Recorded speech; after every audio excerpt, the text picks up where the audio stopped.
Took a swing at a wrecking ball and I prayed for my downfall, and I found a way to reconcile, 'cause Dead Man's Island by John Escott. Published and copyright Oxford University Press, 1992. Chapter 1. Coming to England. My name is Carol Sanders. I live in England now, but when I was younger, I lived in Hong Kong. My father was a businessman there, and my mother worked as a secretary. We lived in Hong Kong for 7 years. I was happy at school, with lots of friends, and we had a good time. I like pop music.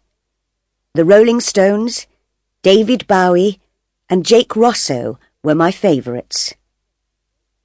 Jake Rosso was my favourite singer. He died in a car accident the year I left school. But I listened to his pop records all the time. I had hundreds of pictures and photos of him on my bedroom wall. Then one day in winter, when I was 17, things began to go wrong for me. My father went to Australia on business.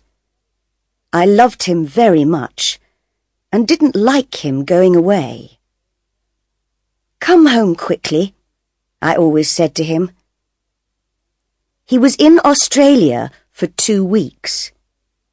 Then on the day of his journey home, an aeroplane from Sydney crashed into the sea just south of Hong Kong. Everybody on the plane died. I heard about the plane crash on television. At first, I did not think about my father. Then I remembered he was flying back from Sydney on that day. "Oh no," I cried. I telephoned the airport, but they did not know the names of all the passengers then. Perhaps my father didn't get that plane, I thought. Oh, please, please. My mother was at work, and I called her on the telephone. She came home quickly, and we went to the airport and waited for news. Later, we learned my father was on the plane. "It's not true," I shouted. But it was true, and I began to cry. I cried for weeks and weeks. I spent many days alone in my room. I was lonely and sad, and I wanted to die too. I stopped going out with my friends. I didn't want to see other people. I stopped listening to Jake Rosso's records and took his pictures off my bedroom wall. I didn't listen to music or watch television. Nothing mattered any more. Then I stopped crying. I stopped feeling sad and began to feel angry. Why did it happen to him? I asked my mother. Why do the best people die? Jake Rosso, my father. I don't know, Carol, my mother said. She was unhappy too. At the time of the plane crash, I was a student at college. I enjoyed the work and college life very much. But after my father's death, I stopped doing my work at the college. I began to go out with some new friends. They were different from my other friends, and my mother didn't like them. They're bad people, Carol, she told me. They do dangerous things. They're exciting, I said, and I like them. I knew she was angry, but I didn't care. But then I learned my new friends took drugs, and I began to take drugs too. It was wrong and stupid. I know that now. But I was unhappy and angry. The police came to the college to arrest some of the students. They didn't arrest me, but I had to leave the college. It was a bad time. My mother was very unhappy with me. "What am I going to do with you, Carol?" she said. "I'm sorry," I told her. "We'll go back to England," she said. "You can find a college there. Perhaps you can be happier in England." "All right," I said. "I want to forget what's happened. I want to forget what I've done and begin a new life, be a new person." A month later, we came back to England. We lived in London, in a hotel. It was strange at first, with all the red buses and everybody speaking English. It was the beginning of the summer, 3 months before college began in the autumn. London was full of tourists. We looked at all the famous buildings, Buckingham Palace, the Tower of London, and we went to restaurants and theatres in the evenings. It was interesting and exciting, and I began to forget the bad times in Hong Kong. "I'm pleased we came to London," I told my mother. But after a few weeks, she said, "You need to find a college, Carol. You must go on studying. And I need a job." That evening, we looked in the newspapers. "What about this?" I said. I showed my mother a job in the newspaper. "Secretary for the summer months on a small private island in Scotland. Live with the family in a big house.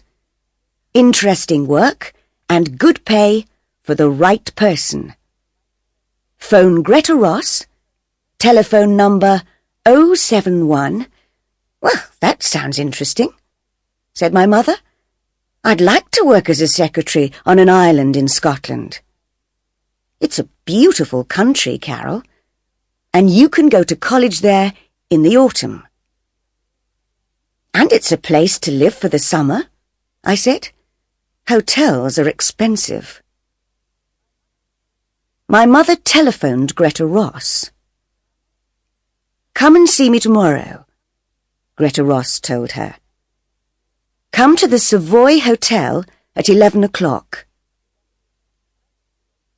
I went to the Savoy Hotel with my mother.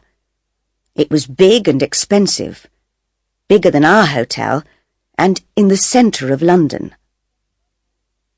Mum needs this job, I thought, and a private island in Scotland is a nice place to live. Perhaps I can forget what's happened if I go there. "Room 22, said the woman at the hotel desk. "Go on up. Mrs. Ross will see you now." Greta Ross was waiting for us. She was about 30 years old and very beautiful. She wore an expensive red dress, and her hair was very long and dark. "This is my daughter Carol," said my mother. "Hello, Carol," said Greta Ross. "Hello," I said. "Carol is 18 years old," said my mother. "Can she come with me if I get the job? Perhaps she can help in the house or in the gardens. She likes gardening. She's studying farming at college." Perhaps, said Greta Ross. There's a small farm on the island. I'd like to work on the farm, I said. Greta Ross looked at my mother. How long did you live in Hong Kong, Mrs. Sanders? 7 years, answered my mother.